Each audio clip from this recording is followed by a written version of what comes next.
Wow, that was weak. Good evening, everybody. There we go. There we go.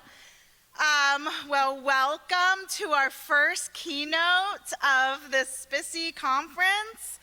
I have the honor of introducing Dr. Helen Neville.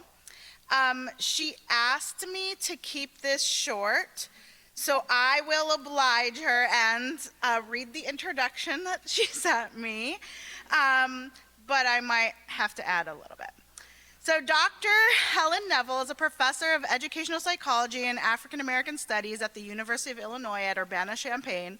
She is the president of the Society of Counseling Psychology, which is APA Division 17, and past president of the Society for the Psychological Study of Culture, Ethnicity, and Race, APA Division 45. And she's also a fellow of the American Psychological Association. She is active in the Association of Black Psychologists, having served on their board of directors and receiving their Distinguished Psychologist Award. Her research on race, racism, and African American psychology has been published in a wide range of journals, and she has co-edited 8 books in this area. She enjoys teaching, lifelong learning, and fighting social justice. Okay, so I'm gonna just add a little bit more to that. Although this bio that I just read is impressive, it really does not do Dr. Helen Neville justice. And as you know, at SPSSI, we are all about justice. Just a reminder, the theme of this conference is Frontiers of Justice using psychological science to reinvigorate diversity, equity, inclusion. Dr. Helen Neville has dedicated her entire career to fighting racism. She has served as an advisor, mentor, and role model for countless scholars, which includes students, early, mid, and late career professionals. The humility with which she offers her time and guidance is unparalleled. She has helped me and many other scholars grow into researchers who dedicate their careers to fighting racism and its effects. It is my honor to introduce Dr. Helen Neville.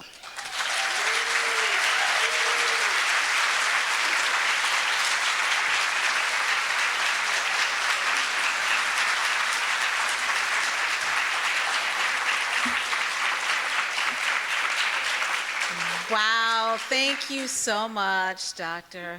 Awad. I really appreciate that. I'm very humbled by your comments. Thank you, Dr. Patrick Grzinski, for inviting me here. Grzanka, sorry about that, for inviting me.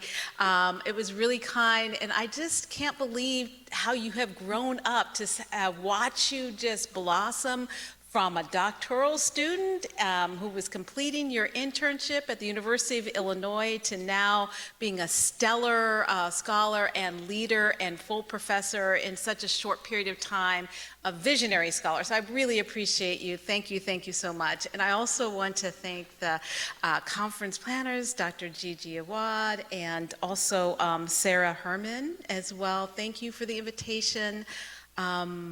Let's go ahead and get started. We're a little behind because the tech stuff wasn't working, but that's okay. I'm gonna describe what the videos were, and we're gonna keep it going from there.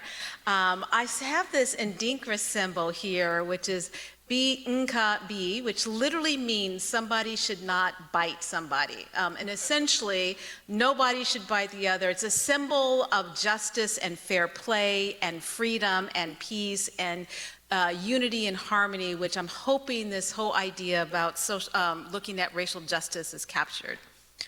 Before we begin, I do want to do a brief land acknowledgement. I acknowledge the Indigenous peoples and original custodians of the lands we now call the United States. As I understand, for centuries, the land now known as Philadelphia was home to and cared for by the Lenape people. I pay respect to the elders, both past and present, and I pledge to support my First Nations siblings in their struggle for sovereignty and self-determination. I understand that our joys and comfort in this country came at a price. including stolen lands on the stolen bodies of enslaved Africans, my ancestors whose labor helped build this country. Intergenerational healing starts with naming colonization and racial oppression and the injuries that they have inflicted. Healing also necessitates the celebration of the contributions of those impacted by these destructive and dehumanizing forces, and any semblances of democracy today and in the future is built on the teachings and resistance of Indigenous people and people of African descent in this country. Healing is more than words and acknowledgement. Healing demands justice and action, and I encourage us to continue to educate ourselves, to listen to Indigenous leaders, elders, and activists, and to follow their lead. One of the reasons why I think it's important to provide land and labor acknowledgements, but I remember probably 15 years ago, maybe, 10, 15 years ago, I was in Australia and I was meeting with some Indigenous Aboriginal black fellas there, and they talked about their beef with African Americans, and one of their beef was that we never acknowledge the land when we speak. And I was like, but we don't really do that in the US, so I'm kind of glad now they do that, and I have vowed to try to not, to remember that and be respectful. A little bit about what we're going to do. So I'm going to map out this move from dehumanization to humanization and the need to reclaim diverse epistemologies in science. And this will be the first kind of time I'm going to just talk about that. We'll probably revisit that at the end. A lot of my career for the past 3 or so decades have been really trying to understand racism, but that is incredibly depleting. Because when we try to understand racism, what we're doing is we're really digging into dehumanization. And it is so hard, it's necessary, and it's hard to keep saying racism exists, here's how it exists, here's the impact. And so really I think there's this, it's important that we deal with that, but it's also important that we focus on humanization and we understand that our science can humanize our experiences. And that's what attracts me so much to now my new research centering on healing among people of color. Like, what are we doing for ourselves? How are we healing from these atrocities? And so I want to just acknowledge that there's that continuum there. And within that comes an appreciation for diverse epistemologies.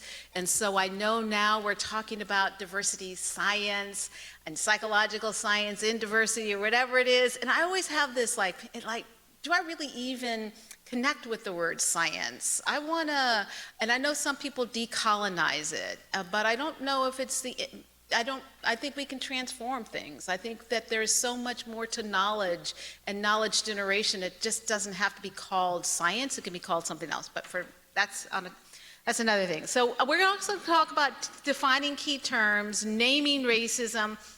I'll talk a little bit, I'll cover some of my studies, and this will deal with 2+ decades of research on colorblind racial ideology, and then we'll shift to like, how do we move to more this humanization piece? And how is that all kind of part of this one thread? So let's get started. But we cannot get started. My research and what I do focuses on the United States, but we can't kind of think about racial justice and not acknowledge the atrocities and horrors and displacement of peoples worldwide. I just can't, my heart won't let me. And we know what's going on in Gaza and Palestine and South Sudan and Ethiopia and the Democratic Republic of Congo. What it says here is that racial justice demands we name and fight for justice, peace, and freedom for people displaced because of war and genocide, climate change, and other forms of violence that are grounded in colonial systems of power. So I want to honor and acknowledge that, but my focus will be on the United States and my work here. All right, so what is racial justice? Amnesty International, I know we all think about racial justice, we use that term, but do we have a common language for that? So Amnesty International defines it as, it looks at working towards systemic change and solutions by targeting the root causes of racial oppression as it intersects with patriarchy, colonialism, and slavery, as well as economic inequality. And we can add other intersecting identities there as well. I'm going to focus now a little bit on like why psychology and racial justice and why this focus on colorblind racial ideology, which is, you know, there's so many things that people are doing here, but my focus and my research is on colorblind racial ideology, so that's what I'm going to stay in my lane today. A key racial justice issue is the ability to name and address racial oppression in all of its forms, and this includes systems that perpetuate inequality, the cultures that support white supremacy, and the ways that these show up in interpersonal, intergroup relations. We had to do this article that I'm going to talk about later, and that was appeared in the Journal of Counseling Psychology, and really tried to build a case why this focus on individual level processes are important for structures and systems, and really found some of the work of Dr. James Jones, who is here, who is like OG in this. I mean, he had this wonderful interview that was part of APS, and he really then began to talk about the one realistic role psychologists can play in transforming anti-Blackness and structural racism is to challenge beliefs about racism. I mean, that's what we're good at. We need to stay in, those of us who do, I know many social psychologists can think structurally, and that's important, but other psychologists need to stay in our lane and figure out how we can play with others, but also say that we have a lot to contribute to the discussion, and that is our piece of contributing to the discussion. And this is important because, as Dr. Jones reminds us, people can change policies and practices because systems are created and sustained by individual actors, and we need to reach those individual actors. And I have some ways in which we've been trying to reach individual actors in our own community to create change. This is this image about why else we need this. I'm sure many of you all are aware already of the policies, the anti-woke legislations, the tax on CRT, and those that are in red, I believe, represents those states that have some type of legislation that restricts teaching CRT or stuff on ethnic studies. And this was recently updated June 2024, and this is out by the Education Week. And they update it periodically, and it goes by all the legislation, these anti-woke legislations.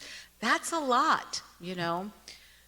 Why else do we need it? Because racism exists in so many ways. We all know in terms of income inequality, in terms of health disparities, in terms of jobs, in terms of wealth, etc. We know it in terms of people's lived perceived experiences. The top left image there is just a Pew Research survey that just says Asian, Latinx, and Black folks say that they experience discrimination every week, at least in one of these forms every week. And then the bottom, I mean, this middle one where we see the Asian Americans there, that highlights this horrible kind of intersection between racism, climate change, refugee status.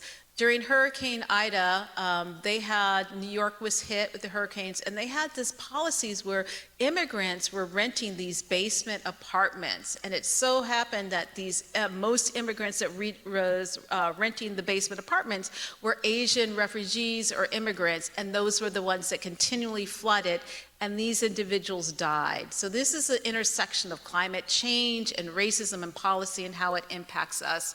And the other image here is just showing that the AP did some research where they analyzed data about those youth under 18 that were abused by police or mistreated, and the majority of those were black folks. Why else do we need this? Because when we don't think about racism, when we don't have this in the lens, we get some crazy stuff out there that blames people of color for stuff. This literally just happened. The Pew Research Center put out a report last week. I know on Friday I got a call saying, oh, can you come and talk to us about such and such? I don't know, it was the Guardian or something. I didn't have time to talk. I think I got it late, but they were responding to this report where they put out that they said that Black folks believe in racial conspiracy theories. That was what the report was out. And, you know, people were up in arms. And so finally, this is their new headline here, Black Americans believe U.S. institutions are designed to hold Black people back. Now that sounds like, okay, that's reasonable, that's grounded in reality. We got some history, we got some data for that. But when we see racial conspiracy theories, this is denying our reality. All of these are these modern ways in which racial colorblindness or racial colorblind ideology is seeping into and continues to seep into our dialogue.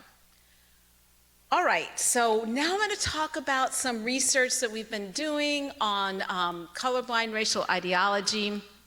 Just want to do a little story time.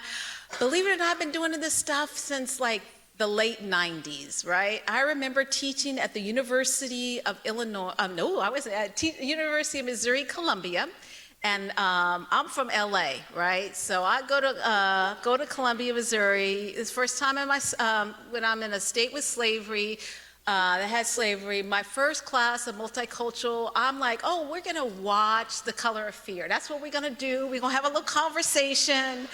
We spent the entire semester unpacking the trauma that they said they experienced from having to talk about race.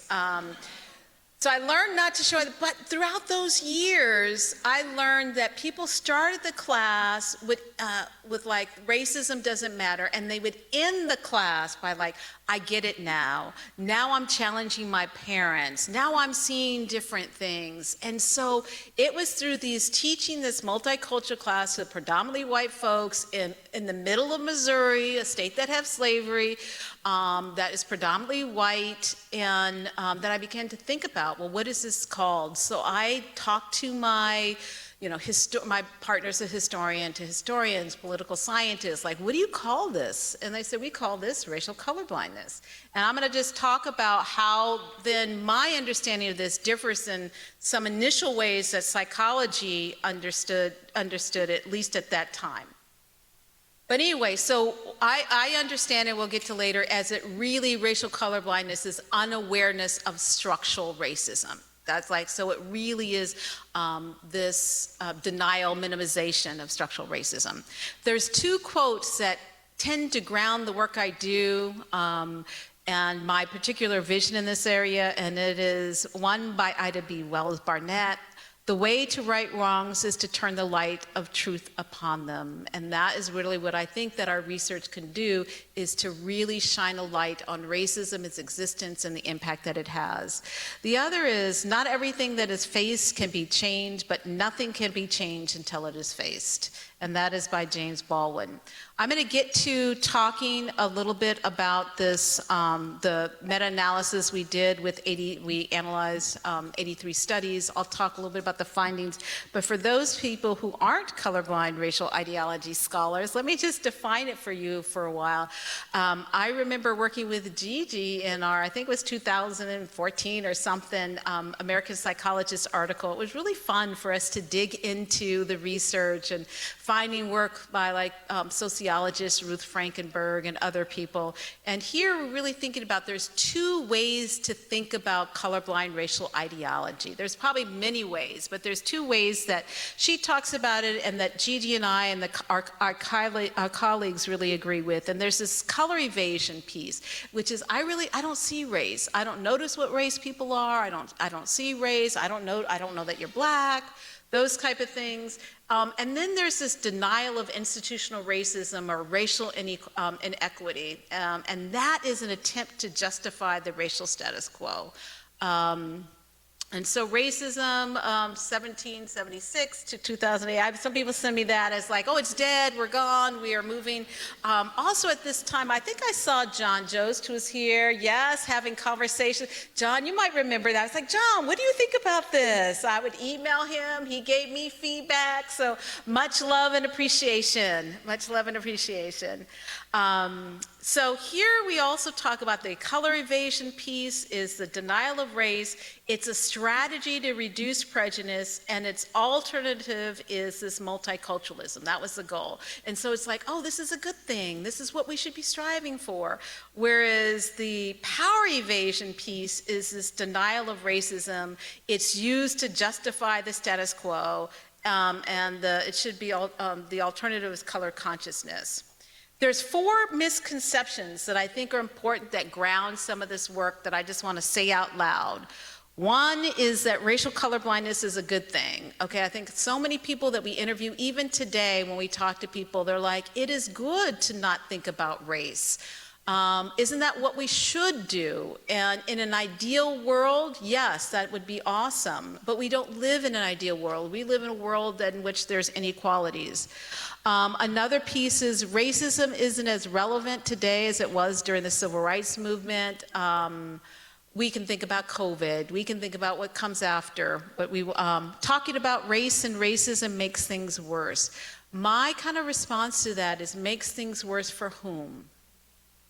When we talk about racism, it can validate people's experiences who experience racism. It can name things for them. So that's important. And then talking about race and racism is racist. And so this is a way of a lot of the anti-woke legislation said this is creating friction among people, and it is racist itself. I want to get to some of the data, but I don't think this is going to show. I wanted to show you how colorblind racial ideology works in everyday life, but let's see. No, it's not good. You can't hear it, so we're just not going to.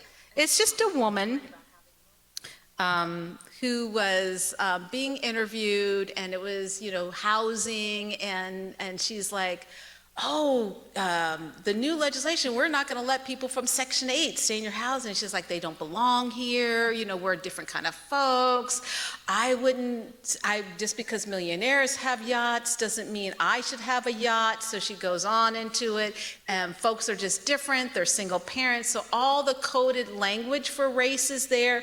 And then she says, but I'm not racist. Those are the ways in which it shows up. So what did we find in our meta-analysis? So we had our meta-analysis that was led by Jackie Yee, myself, Nathan Todd, and Yara McCowie. We analyzed 83 studies. We had 375 effects and about 25,000 participants. Those of you all who do meta-analysis here, who does meta-analysis here? Bless your souls, because that takes a lot of time. I mean, it took even just for we probably did maybe 100 or so. It took us it felt like years to code that data and analyze it. But it was really, really important and rich to us. So while there had been other meta-analyses on colorblind racial ideology, the 2 meta-analyses by Leslie and colleagues and by Whiteley and Webster, and one was in 2020, the other was in 2019. The studies that they used focused on more of that color evasion approach. And so what they found was that that color evasion was associated with lower prejudice and stereotyping. And that would fit their conceptualization of that it's a good thing, that this is what we should teach folks. However, we were really interested in this power evasion, this denial of structural racism, because in my heart of hearts, I've been wrong, but in my heart of hearts of what I was observing, I'm thinking it's not really whether people see race. I don't care if you see me as black. I really don't. But what I care is if you understand that racism is structuring the lived experiences of people. That's, to me, what was more important. And so we had an opportunity to test this out, and was thankful that, but not surprised that our hypotheses were panned out. So what we found was that power evasion, as opposed to color evasion, was related to all kinds of things that we should think it should be related. The more people denied, minimized the existence of racism, the greater their level of anti-black prejudice, the greater their level of legitimizing ideologies. I mean, the lower their levels of anti-black, higher power evasion was related to lower, oh, why can't I get it? Well, maybe it's wrong here. But anyway, the more they denied, the more they had anti-Black racism. The more they denied racial colorblindness, the more they had legitimizing ideologies. The more they had this power evasion, the more they didn't support social justice. Those are really important, and we didn't find any of those findings for the color evasion, when people didn't think about, didn't notice the color of people's skin. Most of the ways in which the measure for colorblindness was measured was with a scale that my colleagues and I developed and was published in 2020 called the Colorblind Racial Attitude Scale. So a lot of people have been using it over the years, and it was nice to kind of see that our research had panned out the way that we thought that it would. The next thing, so I will continue to argue that it is the most critical piece is this getting people to understand that racism is a thing. And that is a hard task. How many of y'all here have tried to get people to get racism? Anybody? Okay. Y'all are successful? Okay, I'm glad you all are successful. I mean, it's a touch and go, right? Even when I teach African American psychology classes to get some of the students to get racism, sometimes it's really hard. That worldview and mindset is so entrenched in everyday society, it's hard to get people to understand that. And there's lots and lots of reasons, but we won't get into those now. So what we tried to do in some other research that I did with Dr. Gioni Lewis and with Dr. Lisa Spanierman and other folks is try to see, okay, how do we create some of these changes? What seems to be helpful here? And we had an older study that was published in 2000. In the Journal of Counseling Psychology, and what we found is that Black friends matter, and so do diversity courses. No big deal, but it's kind of nice to have that data. We had, I don't know, over 800 participants that we followed over 4 years. We interviewed them right when they got into their first year, then at the end of their first year, into the second year, into the third, into the fourth. We did some multi-level modeling, and what we did was okay, does close friendships with Black folks, does that matter? We tested whether close friendships with Latinx, close friendships with Asian Americans matter. That didn't matter. What mattered was having these significant relationships, close feelings and relationships with Black folks. That seemed to account for this greater reduction in colorblind racial ideology, which we want. We want people to stop denying and minimizing racism. So having Black friends humanizes people and reduces their colorblind experiences. So we would, in the qualitative data, it would be like, well, my roommate, or in the dorm we were talking about, and having that human. But that's pretty darn taxing for Black folks. There is some research out there that suggests that Black folks are gaining from these experiences, but I think there are a lot more research needs to be done on that. And also, no surprise, what we find here is that diversity courses. So the fact, it is great that we have these diversity courses. Anybody else teach a course that's a general education requirement, that's a diversity requirement? I hate it. Okay, hate it. It is so hard. They changed my African American Studies course to this GE. I thought it was going to be great. We're going to have great fun. No, it's hard. There's a lot of reasons that make it hard, but it doesn't mean we shouldn't do the hard work. It just means we need to be prepared to do the hard work. And as somebody says, we need hazard pay to do the hard work. So we know that those two, we also know what I found, we've been doing some work no longer with police officers. So we had partnered with this Police Training Institute, and they wanted us to come and do critical race theory with police officers over 12 weeks. And it was the officer, me, a couple other folks. And I think one way to kind of capture it, one time our grandchild came and observed, because at that point we didn't have a babysitter. They might have been in middle school at the time. And they came afterward and said, I don't know what you're doing, but this ain't working. And this is not it. And then they also told me, and whatever they think about Papa, they really not listening to you. And so it is really challenging work. So we didn't see, surprisingly, the effects that we should have wanted to see, ideally. But there are other people that have seen things. If we have police officers that are in a more diverse setting, that's more sustained over a semester, we see the kind of changes that we might. But the course, and we spent a lot of time developing this. We worked with officers and community members to develop the intervention. So one of the studies that we have on this, we had folks that would receive the intervention, and then we'd have another cohort that would not receive they didn't like intervention, the education. And then we'd have one cohort that would not receive the education. And so these data are from the cohort that did not receive education, and it was from Andy Lee's thesis, and we got it published in, I think it's like Race and Justice. And then we had about almost 200 primarily white police officers that we analyzed the data. And this is where, like, in my heart of hearts was wrong. In my heart of hearts, I really thought that what was if we got people to understand racism, then we would see how folks could be humanized, right? We can see that would give them opportunity to say, oh yeah, they're human. But it's actually not what we found. You know, the data here is really what was driving this was this ethnocultural empathy, right? So ethnocultural empathy was predicted. Colorblind racial ideology at time 2, we controlled for their time 1, so they completed the questionnaires at the beginning of their 12-week programming, and then also at the end of their 12-week programming, or education.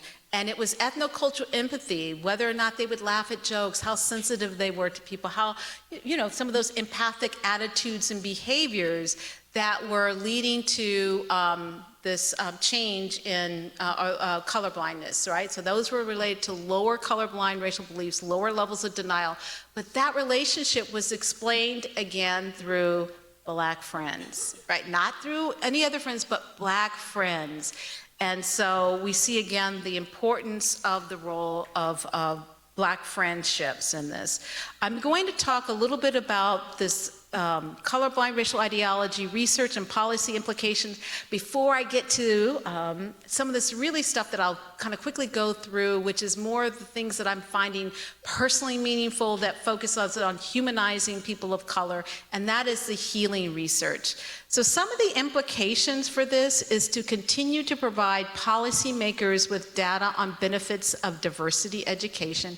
It just seems like we shouldn't have to say this, but I remember, you know, and people are doing this, like Adriano Manya-Taylor, her work with K through 12 folks is really important because you need that to say, oh, when they get exposed and think about even their ethnicity, that helps. There's been some people doing some important work in Northern California when they had middle schoolers and high schoolers take ethnic studies courses, but there's not a lot of research on that. So if you want to push policy, we need to provide data.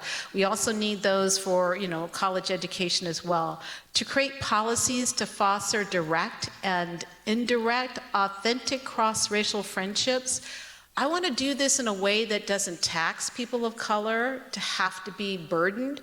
And so that we found this notion of indirect friendships. Like, who knew that you can actually learn if you know somebody who knows somebody and talks about that, that can actually change. Or if you can actually have someone have an attachment to someone who has or like a social profile, and they follow them and feel connected to them, so that we as individuals aren't, you know, Black folks and other people of color aren't being overly taxed and humanizing our experiences to people who don't want to humanize us.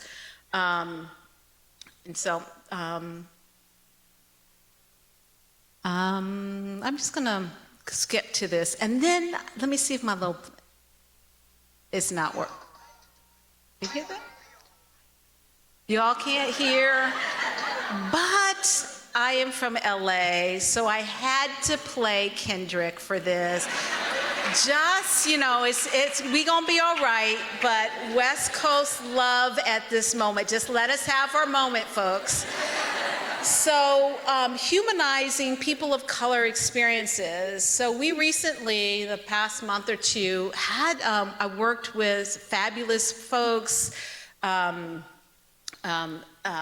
Oh my gosh, I'm bad with names, but my colleagues and students on this American Psychologist article in which we looked at shifting the gaze from racism to healing from racism. And again, this is this switch that I was talking about. We had a decolonial approach where we adopted and had this narrative review. The narrative review was like how we saw the racism research. And this was informed by our study, interdisciplinary study of racism, informed by our lived experiences. We centered that.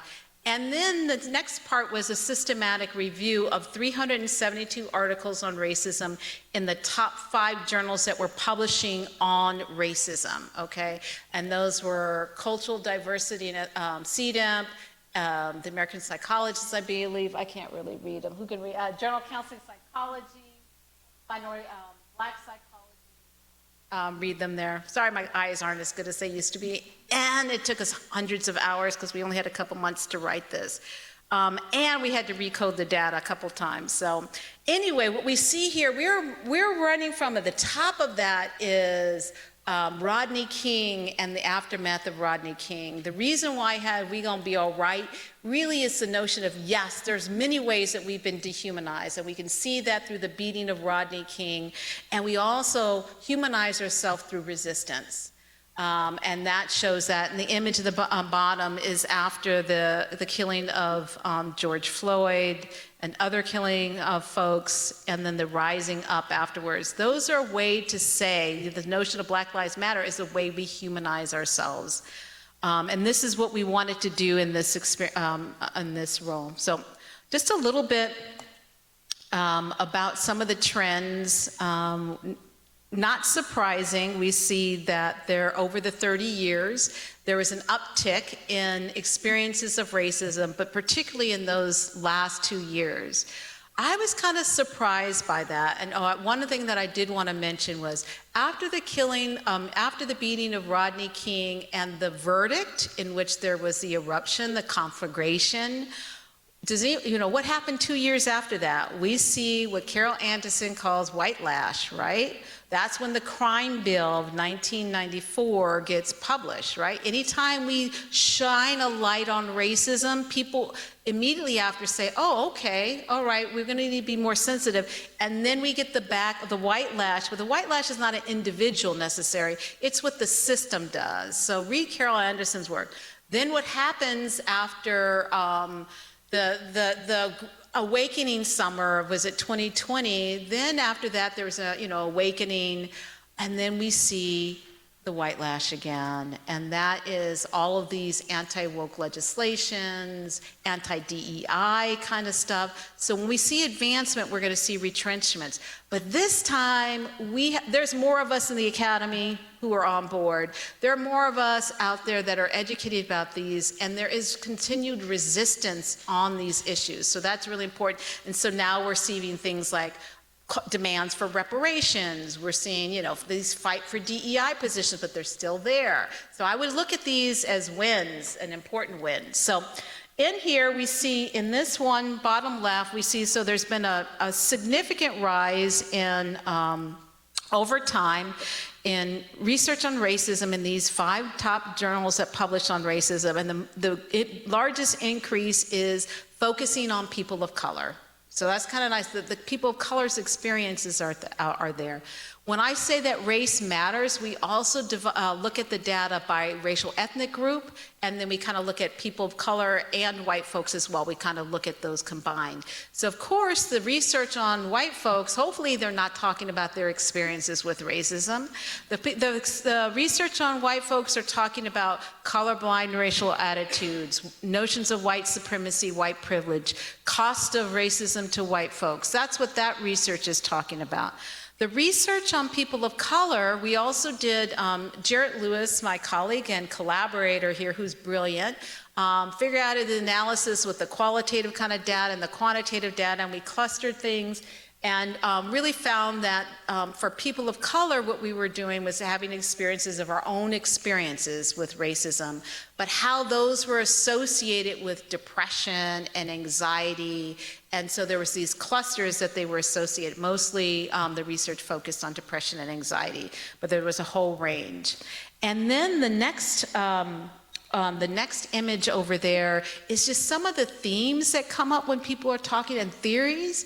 And can you believe, look at that first line right there is folks that aren't using theory at all. Like, that is a shame that we would read stuff that would cite, that would use Dr. Jones's words and language and verb, but not cite him. Wouldn't be there in the, or they would just say, we know there's an association, but not assume that we need to theorize racism in any way and theorize these associations. So that was a really important finding, and research we need to do better on that. And you can see some of the others about some of the trends. You know, the most theories that folks were using were the Clark et al. And Harrell kind of work, which is nice to see. We see when intersectionality arises in the literature. It's a really fun project to work on. And the last little piece there is what we see emerging and bubbling up here in this last 10 years, and that's research on healing. And people are doing work on healing, which is it's important. It's part of the Decolonial Project. It just doesn't come out of the blue. It's bubbling up from a variety of places, given time. Myself, I know I've been interested in doing some work on healing for the past 5 or so years, being in partnership with Gioni Lewis and other folks that are part of our Psychology of Radical Healing collective. Some of our publications, so we first introduced a model of radical healing, like what is radical healing? Here we're really trying to think about not just personal healing, but we're trying to think about collective healing. So we come up with our model of that.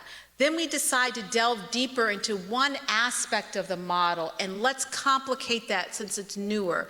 And that aspect was radical hope. So we've got a kind of model on that. Then we decide, okay, now we've got our conceptualization. Now let's start to collect some data. And the image on the far right is our understanding of radical hope by talking to folks and getting some data. And I know that Patrick was a editor on that one. Thank you so much for your valuable feedback. It was published in JCP. And you can see we got some things right, we got some things wrong when we were conceptualizing it. And we're fine-tuning things.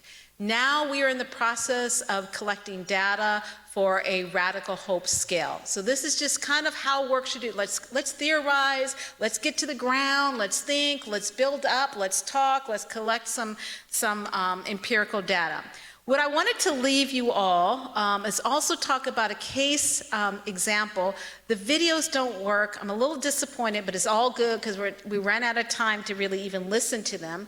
But one of the fabulous things is that we as academics, we can partner with people. And I've already told you about the partnership with police. We partnered with like Boys and Girls Club. But one of the most exciting partnerships is I belong to this organization called Ubuntu. We got a state senator. We got the county clerk, all on the black folks on the left, okay? We got left Marxists, we got leftist, socialist people on campus, we got educator activists in the community, we got a reverend of an AME church, all working together. And we've been working together under this Ubuntu project, and we actually got some, United Way funded us, okay? United Way funded us to do some racial justice, and our racial justice and healing work was on Black power, healing, and self-determination. And so we finished our first cohort. What we did was throughout, it was 9 weeks, Saturdays. We do what we do. It's supposed to be from 10 to 2, but 10 to 3, 10:30 to 3:30. We were able to pay participants $500 for coming with our first. We fed them in the morning. We had lunch. We had this fabulous graduation that just happened this past week, which is a Juneteenth graduation.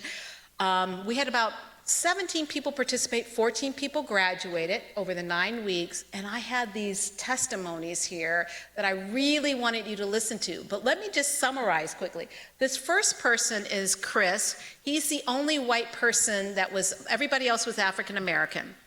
And he's a city council person from Urbana. They called him Bruh Chris because he was a friend and familiar with everybody.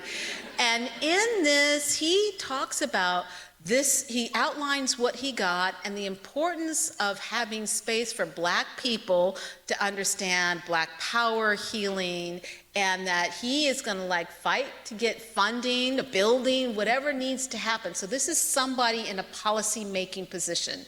The state senator, who's part of the team, but wasn't one of the, didn't educate folks, is like, I'm going to see about getting funding. This needs to happen.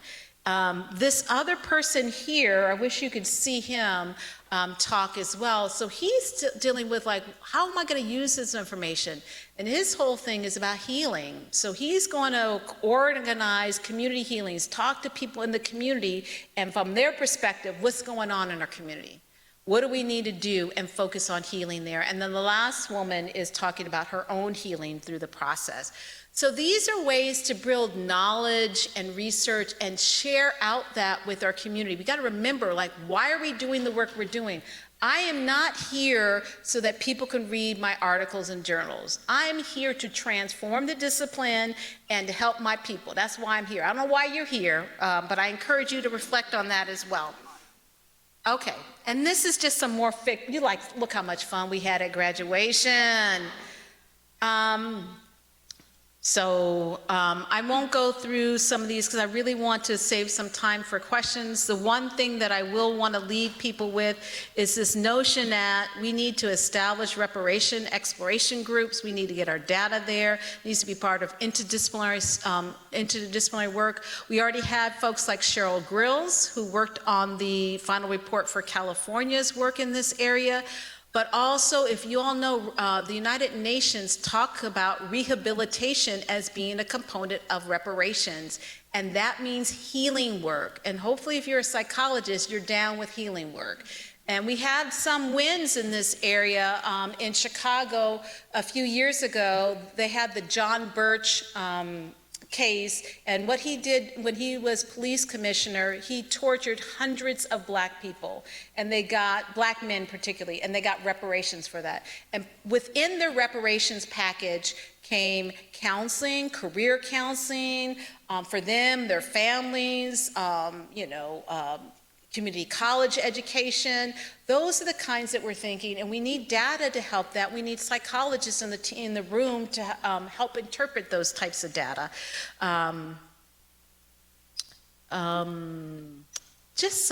We need to continue to name racial oppression.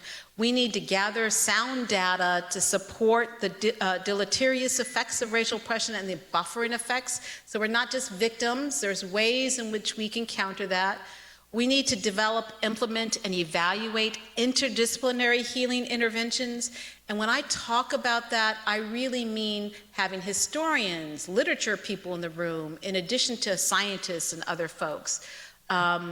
We need to also develop better outcome measures, which we didn't have on a whole range of stuff that maybe in the minute or two that we have for questions, we might be able, I'm sorry you had technical difficulty, but that's all I had to say. Thank you so much for listening.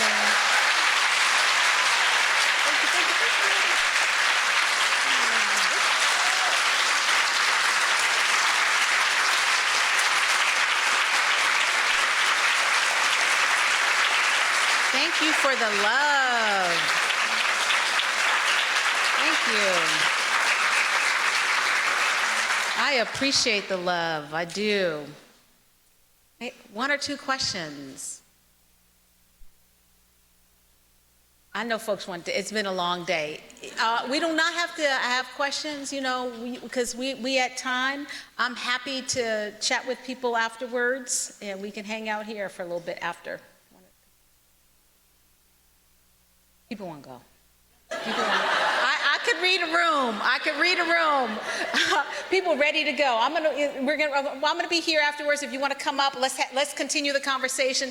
But thank you again. Thank you.